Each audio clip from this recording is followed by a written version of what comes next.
Eh bonjour, comment que ça va? Team Magic E6. Que ce soit le 1, le 2, le 3, le HX, le Raptor, tout ce que tu veux. On va attaquer une série vidéo sur lui. Ça va prendre son temps, hein. On va pas faire, je ne vais pas faire toutes les vidéos ensuite pour les programmer la mise en ligne. On fera au moment où les choses arrivent, éventuellement. Sinon, non, on pourra quand même le faire. On va commencer de l'extérieur vers l'intérieur. Commençons par les hexagones de roue, porte-fusée, roulement cardan, enfin un demi-train, on va dire. Et une chose essentielle à savoir sur le demi-train de cette machine-là, on va le faire ensemble, ça. Tout d'abord, bien sûr, l'hexagone en 17 mm. Tu reçois ces machines en général avec un élargisseur dessus, plus des roues à débord. Parce que les roues d'origine sont très grandes, pour pas que ça frotte. Ensuite, niveau look, t'aimes ou t'aimes pas, je suis pas fan. C'est trop large par rapport à la longueur. Je n'aime pas ça. Donc j'ai viré les hexagones. Il faut des hexagones avec un axe de coupe ici de 2,5 mm. Si tu as des hexagones de 3, ça va se bouger, ça va cisailler, ça va pas aller. Donc pense bien à 2,5. Ceux que j'aime bien, qui vont bien, ce sont par exemple les Coralie, qui sont larges, une bonne empreinte. Ceux-là sont... alors attention, par contre ceux-là sont peut-être en 3. Hein. Donc les Armas sont en 2,5. Coralie, il faudra checker. On a bien sûr ceux du HNR X-Mars. Il n'est pas là, il est en bas des prêts à partir. Il roule, alors quoi, j'irai le démonter. Qui sont 3, mais qui sont bien costauds aussi. J'aime bien avoir une empreinte bien large. Bon, ça risque moins de tourner la jante. Donc c'est important. Sinon là, à ce niveau-là, t'as pas de problème. D'origine, c'est un hexagone en étoile, c'est-à-dire un 6 pans plus des crans entre. La jante a ces mêmes crans, donc quand c'est dedans, tout comme chez Traxxas, ça peut pas tourner. C'est quelque chose que j'aime bien, t'as l'intérieur, et ça fait ça aussi à un moment donné. Il n'y a que ces trois-là qui utilisent ça en principe. Et moi je trouve ça bien, j'aimerais en voir plus de ça parce qu'il y a moins de chances que la jante tourne sur l'hexa. Au prix des jantes, des roues, des pneus, tout ça, c'est quand même important. Porte-fusée. Donc tu peux sortir la sphère du porte-fusée, plop, sur un gros choc, ça peut t'arriver. Certains ont... Donc plusieurs, je parle des constructeurs qui ont ce genre de système, ont plusieurs solutions. Traxxas met un anneau métallique en plus autour, ce qui fait qu'ils ont une construction la plus petite, avec la plus petite sphère, qui tient quasiment bien, aussi bien que les autres. Mais bon, ça peut passer à travers aussi. Arma, Coralie, tout ça, je parle maintenant les gammes RTR loisirs, qui ce genre de choses aussi. FS Racing, ça peut se développer de temps en temps. Plus quand il fait très très chaud, quand il fait trop froid, quand ça t'arrive, ça fend la pièce, t'es bon pour changer la pièce. Là, ça m'est arrivé aussi une fois pour l'instant. Alors, évidemment, si c'est huileux et gras, ça t'arrive plus vite que s'il n'y a rien. Si c'est huileux et gras, t'as plus vite le sable aussi, qui se colle dans ta partie collante de lubrifiant et qui va servir de papier à poncer tout simplement. Donc c'est pas forcément judicieux de tout graisser huiler tout le temps. C'est de l'acier dans le plastique ou de l'alu dans le plastique. Il n'y a pas vraiment besoin de lubrifiant là-dedans, ça pose pas de problème. Problème toujours de ce système ici, c'est que tu te retrouves avec du jeu de ce sens ici, dès que le bras supérieur ici prend tous les efforts dans la tronche, puisqu'il n'y a qu'un point d'attache au lieu de deux devant sur un système standard. Tu as plus vite de l'effort ici, ça bouge plus vite de ce sens, tu vois. Ça provoque aussi plus de jeu dans la direction. L'essentiel, c'est que la plupart ont un réglage là-devant pour empêcher justement ceci qui est le problème du Team Magic E6. Ça bouge. Et tu ne peux pas régler. Tu vois là, ton jeu est tout le temps comme ça parce qu'ils ont fait une partie fixe. On va en venir en détail dessus après, justement pour la modification qu'on va faire ensemble. Les sphères,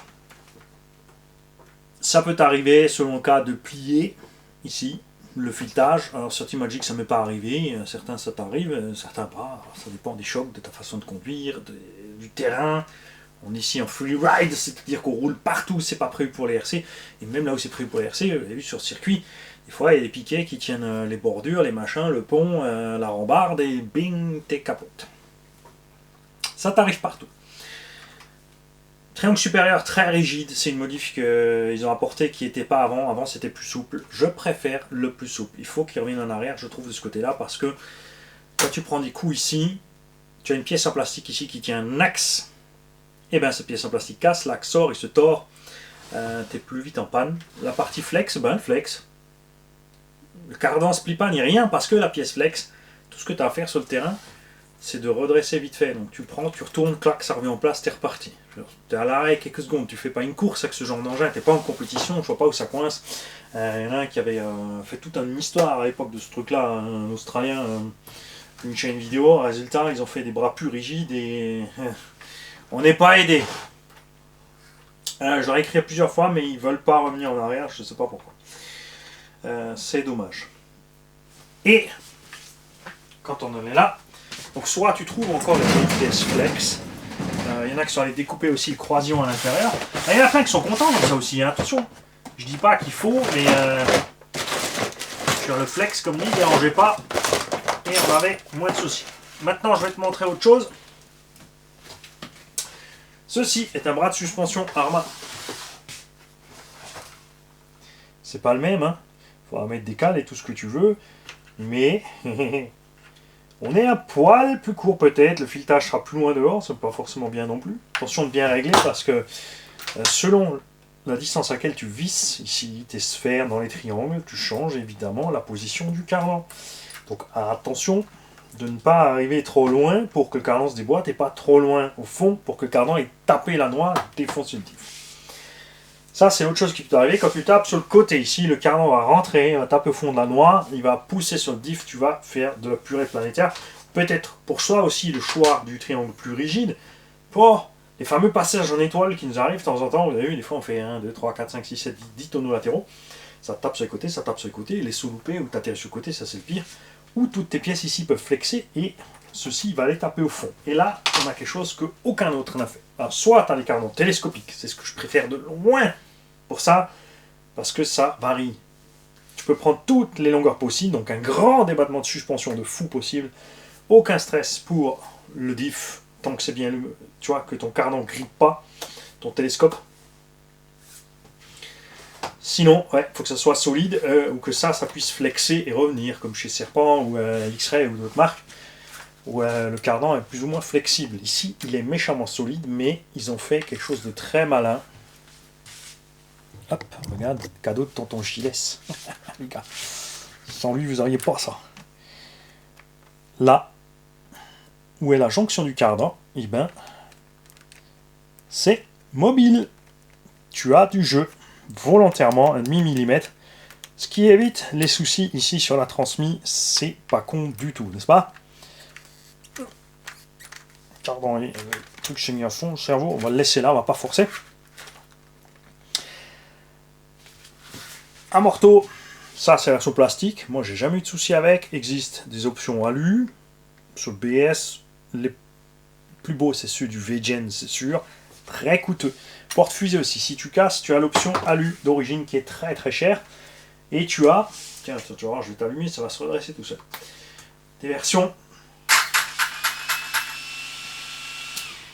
GPM, il y avait Amo Racing avant qui faisait des choses vraiment identiques à l'origine, très belle finition, bon matériel, pas très cher. C'était 20 ou 30 balles les deux. GPM c'est 40-50 balles, et puis eux c'est 50 balles pièce, ou 50 balles la paire, je ne sais plus. Enfin allez voir, c'est très très cher les options Team Magic, c'est un peu dommage. Les roulements 16 par 8 par 5 standard, ça c'est bon, les axes de 4, ça arrive des tordres, tu peux les changer, alors soit tu commandes chez le constructeur, ce que je vous invite toujours tous à faire, si vous avez un magasin de bricolage à côté qu'il a, faites-le, sinon vous pouvez commander en ligne. Une tige de 4 mm au mètre. Donc 1 mètre x 4 mm de diamètre de tige d'acier. Alors tu choisis ton matos. Tu peux prendre du 19, du 12,9, d'acier renforcé, du titane. À toi de trouver ce qui va. Généralement j'aime prendre le l'inox parce que ça ne rouille pas et c'est justement un minimum flex. Ça peut se plier. Et mais ça dépend des machines. Il y a des engins où ça se flex. Du coup ça te déchire le triangle. T'as rien gagné. Des endroits où justement ça se flex et le triangle du coup reçoit pas, c'est pas toujours facile de trouver ce qu'il te faut. Moi je prends tout simplement du stainless steel, donc c'est de l'acier inox, stainless, S-T-A-I-N-L-E-S-S, steel, rod, R-O-D, ça veut dire une tige pleine, c'est un jonc plein en fait, en termes techniques.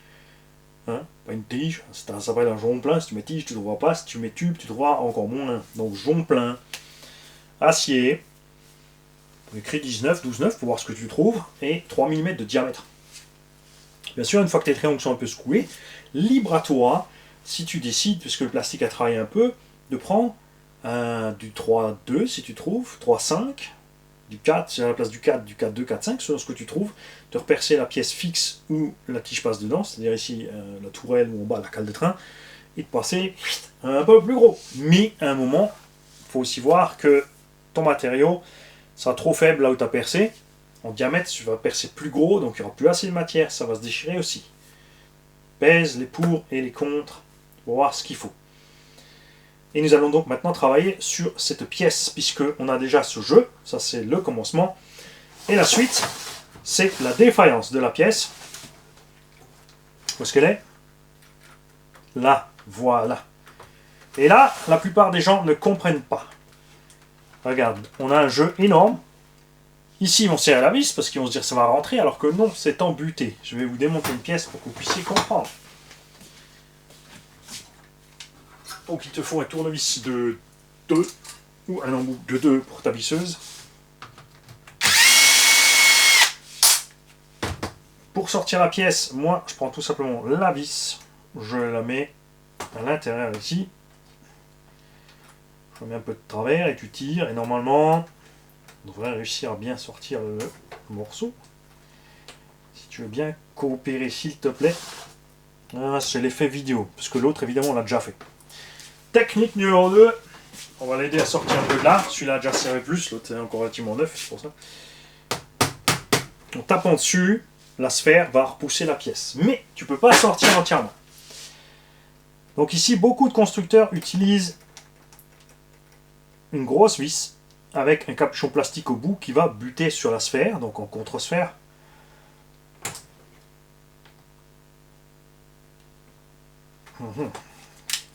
Tu veux pas, hein. Ça va finir avec une vis plus grosse. Là, on a déjà pris le plastique, bravo. Attends, une vis plus grande. Je crois.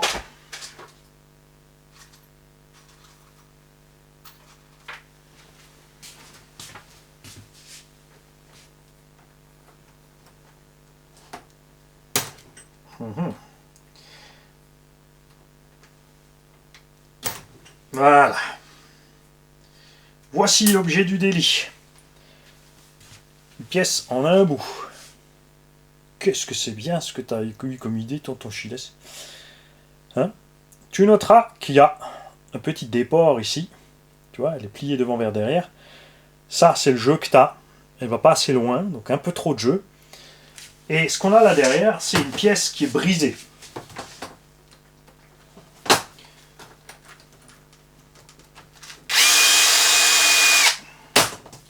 Ce qui veut dire que la partie où est la vis s'est séparée du cylindre. Si tu veux bien sortir s'il te plaît et coopérer. Ne pas motiver.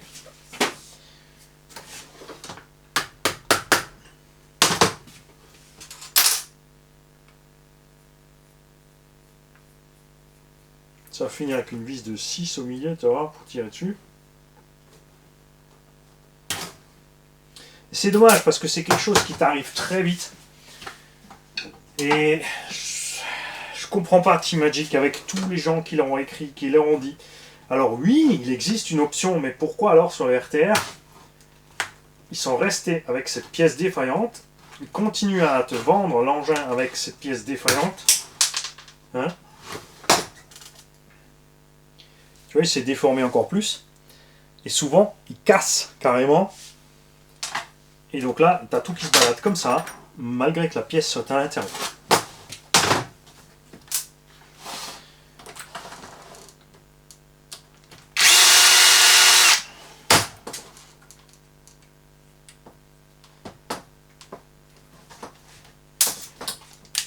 Là, j'attends mes zigzags plus larges. Je les ai commandés. Moi, j'ai de la chance, hein, parce que j'ai bien sûr RC Fast Cars qui va venir en personne me livrer le matos. Ah, c'est pénible dès que ça servit un peu. Hein. C'est bon pour le sortir de là, regarde. Donc le mieux à faire, c'est peut-être de prendre un extracteur ou une grosse vis. La vis c'est dans la partie du bas.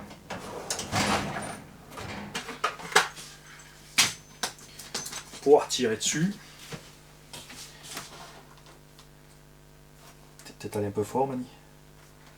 Non, moi je dis que c'est la bonne taille. Voilà. Tiens.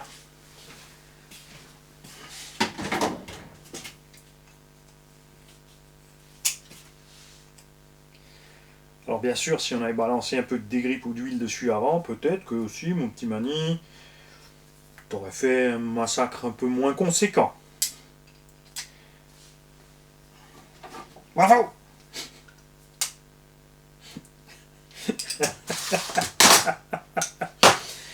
Alors, les autres constructeurs ont mis des vis qui tiennent plus ou moins bien, ça dépend des constructeurs. Bien sûr, Obao, Mugen, Timasso, tout ça maîtrise le sujet. Là-bas, ça m'est jamais arrivé sur Buggy ou Truggy de dépoper, de sortir, de perdre une vis. Surtout les autres, ben, ça peut t'arriver. Arma, Coralie, Magic, Traxas, etc., etc. Donc soit tu te trouves une vis qui a ce diamètre-là, peut-être que Erevo 2 pourrait correspondre. J'en ai un là-bas, je pourrais démonter, j'ai pas envie. Et puis après, il faut acheter les pièces. Le but, une modif simple et facile à faire à la maison, surtout qu'on va simuler le fait que ça t'est arrivé sur le terrain. Ce que je fais moi, c'est que je coupe cet ergot à la noix.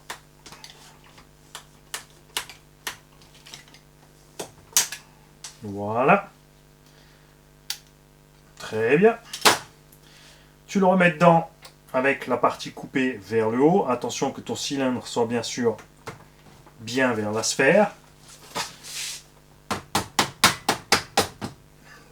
Tu le rentres. Tu le mets suffisamment loin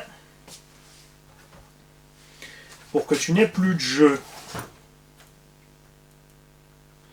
Donc il faut le tenir en avant. Il faut le pousser dedans. Voilà. Là on n'a pas de jeu, mais ça fonctionne toujours. Si tu presses trop fort, tu vas le bloquer. C'est pas du tout le but du jeu. Il faut que ça fonctionne librement. Il faut un léger jeu, mais pas de trop. Je trouve que d'origine il y a un peu trop. Après ça n'empêche pas le fonctionnement. C'est toujours pareil. Ça n'empêche pas du tout de fonctionner. Et là, tu as plusieurs solutions. À toi de choisir. Comme dit, tu peux mettre une vis devant, tu peux mettre machin, tu peux mettre une autre vis ici, un autre embout à rondelle, tu peux acheter la pièce en alu, mais je répète, tu es sur le terrain, tu n'avais pas prévu le coup, tu es en panne. Je coupe la pièce, je la remets dedans.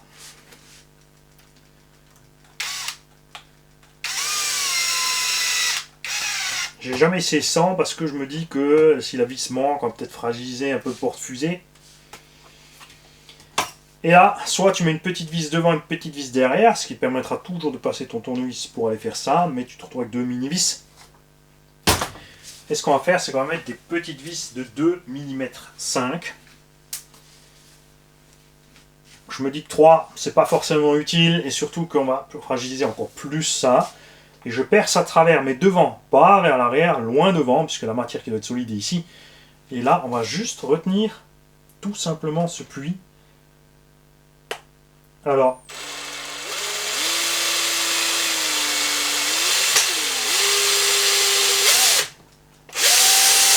ne laisse pas ton doigt derrière. Tu peux mesurer, bien évidemment, prendre tout ton temps, faire tous les 4 côtés symétriques. Si tu es difficile.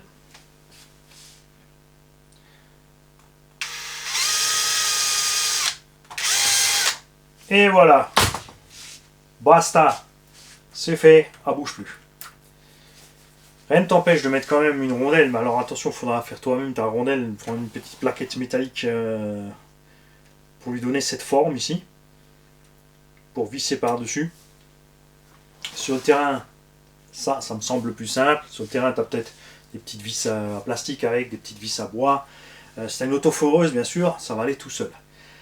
Sur le terrain, tu n'es pas obligé non plus de tout démonter. Enfin si, parce qu'il faut couper. Parce que si tu pousses juste au fond, tu auras toujours ce petit jeu. Après, c'est pas très dérangeant, tu vois. Tu peux bien sûr le laisser comme ça. Tu peux le faire dès le départ chez toi à la maison, modifier ça comme ça sans le jeu. Laisser tout comme c'est et tout simplement percer et mettre ton truc à travers. Tu peux mettre par en haut, à toi de voir ce qui t'arrange. Moi, ce que je préfère, c'est comme ça. Là, c'est sûr que si je veux travailler sur ma sphère, ici, je vais être obligé d'enlever cette vis pour atteindre la sphère, parce qu'elle traverse le tout. Mais ça fait qu'une seule et unique vis, un peu plus longue, puis on n'en parle plus. Donc c'est du 2,5 ou du 2, ce que tu mets là, donc tu perces à 1 ou 1,5, tu vois. Là, j'ai pris un forêt, je pense, un poil un peu trop grand. On va prendre, pour les suivants, le poil plus petit. Ne vous inquiétez pas, on va pas faire les 4 ensemble. On va faire un côté en French. Je ferai un côté en German. Et en anglais.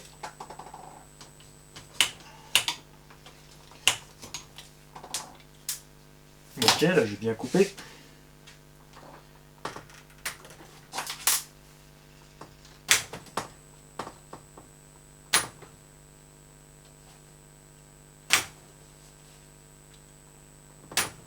Voilà. Pas de jeu, mais il fonctionne. On va percer plus petit. Assure-toi bien sûr d'être dans la pièce.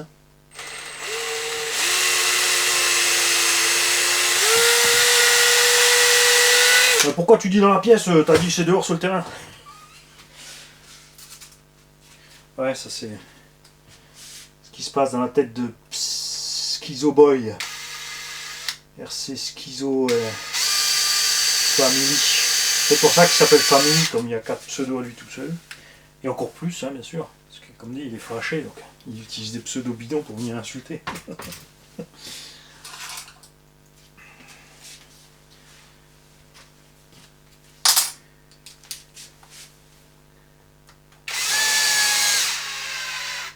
Voilà. C'est tout. Et là, tu peux en mettre ta roue et t'es reparti. C'est dommage, parce que comme dit, c'est vraiment quelque chose qui peut t'arriver à la première sortie avec ta machine. Si la pièce casse, si genre elle peut vraiment s'éjecter, et là c'est forcément c'est le drame si c'est cassé. Les pièces option alu à mettre à la place sont relativement chères. Et de toute façon, je suis jamais fan de alu sur acier, alu sur alu, acier sur acier. Après, n'empêche que ça fonctionne. C'est tout ce qui compte. Il n'y a pas besoin de plus. On a oublié de parler de la biellette de direction. Alors au niveau des chapes, ici j'ai jamais eu de surprise. Cette biellette peut se plier. Si tu veux la replier, elle va casser. Une fois qu'elle est pliée, n'y touche pas. Laisse-la où elle est. Ou alors, je sais pas, il faut vraiment tout démonter, tout chauffer. Je ne vais pas essayer plus loin. J'ai essayé une fois d'en tordre une, elle a fait ping, elle était en deux. Les autres fois, je l'ai laissée comme elle était jusqu'à ce qu'elle pèse d'elle-même. Et après, tu la changes. J'ai essayé aussi de mettre des plus solides, mais les plus solides ont posé plus de problèmes sur le porte-fusée ici. C'est d'ailleurs là qui casse le plus souvent. Là. Ils ont renforcé depuis. On a toute une série. On a eu ça, on a cassé là. Cette même série où tout le monde cassait là, avait beaucoup plus de problèmes de diff et d'autres trucs. Mais ça sera quand on causera la partie centrale. L'arrière, c'est la même chose que l'avant, donc j'ai pas besoin de vous faire un récap. C'est exactement pareil. La biellette de direction est remplacée et fixée ici au châssis, tout simplement, au lieu d'aller sur le cerveau. Les casses interviendront de ce fait aussi plus souvent à l'arrière, comme c'est le cas de tous les modèles qui ont ce genre de choses. HPI Savage Flux, CN Racing, Traxxas IMAX, Obao Hyper MT, parce qu'à l'avant tu as la direction, tu as le sauve-cerveau. Quand tu prends des coups, là ça bouge, à l'arrière, kiket, t'as rien du tout, ça va taper fixe ici, ça va casser là, vaut mieux que ça casse là que là, parce que là c'est le châssis qui est cassé.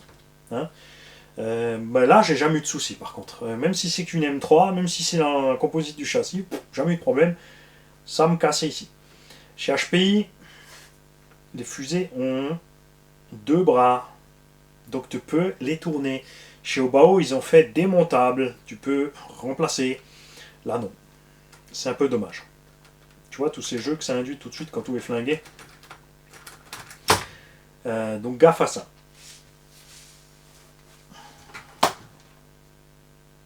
Et là, tu vas me dire que tu as remis la vis, mais tu n'as pas mis la pièce. Et c'est ça quand on parle sans arrêt.